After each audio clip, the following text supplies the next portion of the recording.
Algebra 1, Section 9.5, the beginning of factoring.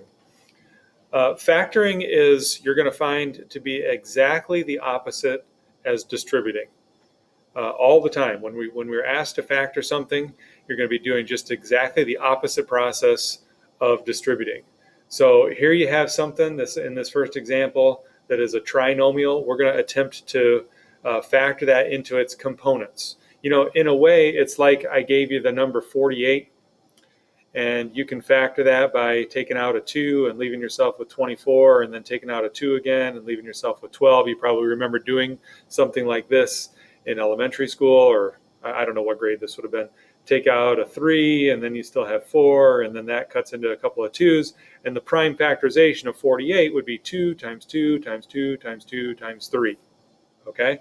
Well, that's kind of what we're doing here. We're trying to come up with those components that would multiply to give you x squared plus 8x plus 15. And when I say components, I mean factored all the way down. You know, I don't mean, again, with the context of the numeric problem here with 48, I don't mean 2 and 24, and I don't mean 6 and 8, right? We got to take it all the way down, so it's got to be completely factored.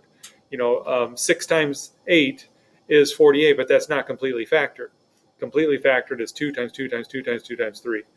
So what we do with something like x squared plus 8x plus 15 is, first what we should look for is a GCF.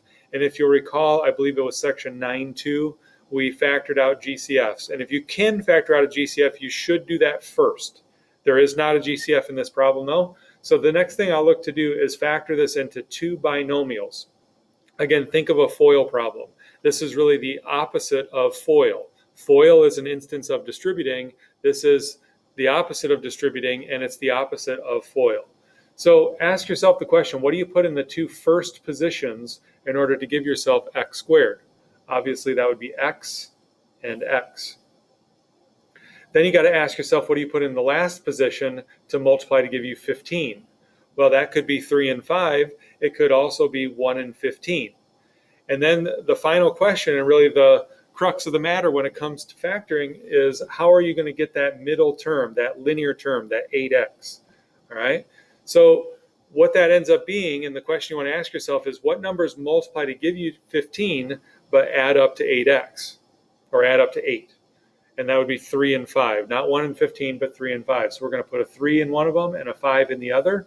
And since they are adding up, since this is a plus sign, these would both be plus.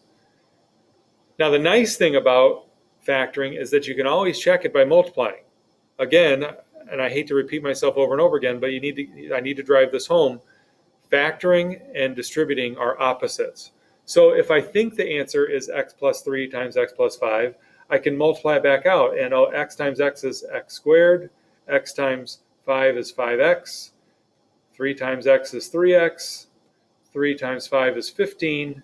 And when I simplify this, just like I did in a previous section, that's going to be 8x. I get x squared plus 8x plus 15. Okay, now that's not necessary, and I'll never check you on your check that you're checking to multiply. You don't need to do that. But if you were ever unsure and you want it to be sure, you can always check by multiplying. The answer is x plus 3 times x plus 5. One more thing about that, if you got them flipped around, that is no problem at all. If you got an answer of x plus 5 times x plus 3, that's perfectly fine as long as the entire thing, the entire sets of parentheses are just in opposite positions. So let's practice that a few times. Here you have a minus sign in front of the linear term. So again, what you would do is start with c and c. Start with what you know. Obviously, c times c is going to give you c squared. If you need to list off some of the factors of 20, do that. Okay, 1 times 20 is 20. 2 times 10 is 20. 4 times 5. List all the possibilities. And which one of these is going to give you the 9? Well, obviously, these two numbers add up to 9. So we're going to put a 4 here and a 5 here. Now think about the minus sign. How are we going to produce something that's going to multiply to give you 20, but yet add up to negative 9? That's going to happen if you put a minus sign in both places. And again, we can always check. I won't write it down here this time. I'll just check it with the original problem they gave me. C times C is C squared. C times negative 5 is negative 5C. Inside, negative 4 times C is negative 4C. Those will add up to negative 9C. And then negative 4 times negative 5, that's the L in FOIL, would give me positive 20. It's C minus 4 times C minus 5. Or again, you could write it in parentheses C minus 5 times parentheses C minus 4.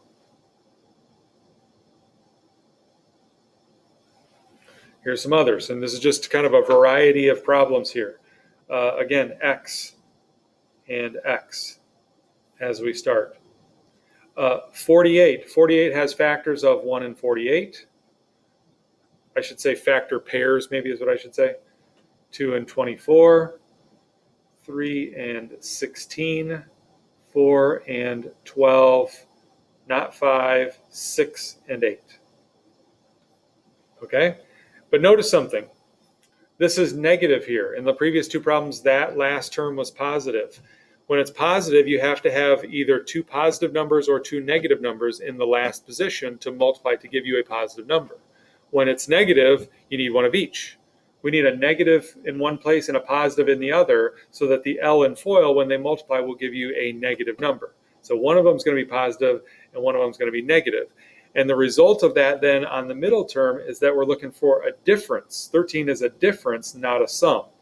Oftentimes when I teach this in class and I give this assignment, I don't really make that fact known, and students go home and practice this, and they come back the next day to tell me that that's what you discover. You know, how do you know whether it's going to be a difference or a sum? Well, it comes down to this symbol right here.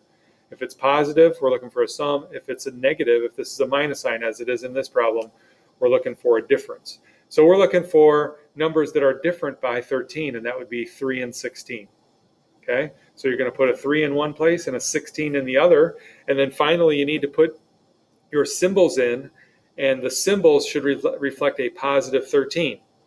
Think about the O and the I in a FOIL multiplication. Here's 16x, here's 3x. One's going to be positive, one's going to be negative, and they need to add up to positive 13. Well, that better make this positive and this negative. So it's x minus 3 times x plus 16. Again, you could switch the parentheses. It could be x plus 16 times x minus 3. Look at the next one. N and n would give you n squared. 3 and 8 would be the numbers that multiply to give you 24 that are different by 5. And make the 8 negative and the 3 positive, and you'll get negative 5 here. Let's go ahead and check this one. N times n is n squared. Negative 8n. Positive 3n. And then negative 24, using FOIL again. And then the middle terms here will simplify to negative 5n. N squared minus 5n minus 24. I got what I started with. I'm confident that then this is my answer.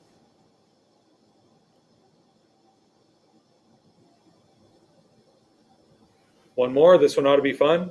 Notice that now you have two variables, d squared plus 17dg. Oh, by the way, if you're going to choose two variables, this is the order in which I would choose them. My favorite two variables. I'll let you think on that one. D squared plus 17dg minus 60g squared. If you just stop and think now, we're going to do the same process. What goes in the first position that's going to give me d squared? That would be d and d. What goes in the last position that's going to give me negative 60g squared? Well, whatever it is, it's going to have a g and a g. So different from the other problems now, when dealing with these two variables in this one factoring problem, we are going to have a g in the last position for both. And then as far as 60 goes, again, we can list them out.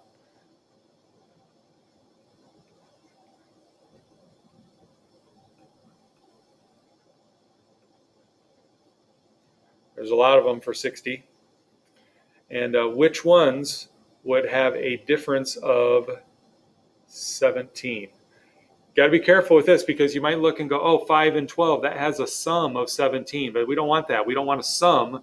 Again, if you're looking here, knowing that the last terms are going to have to be one positive and one negative to multiply to give you negative 60, right? If they're both positive, they're going to multiply to give you a positive number. If they're both negative, they're going to multiply to give you a positive number. You need one of each. So that's going to cause a difference on the middle term, not a sum. So it's not 5 and 12, it's going to be 3 and 20. One of these is 3g, the other one is 20g. And then finally, we need to assign symbols. This should be positive and this should be negative. We already established that it's going to be one of each. 20g and negative 3g would add up to 17g. And if you'd like to check that, you can by multiplying. That's section 9.5.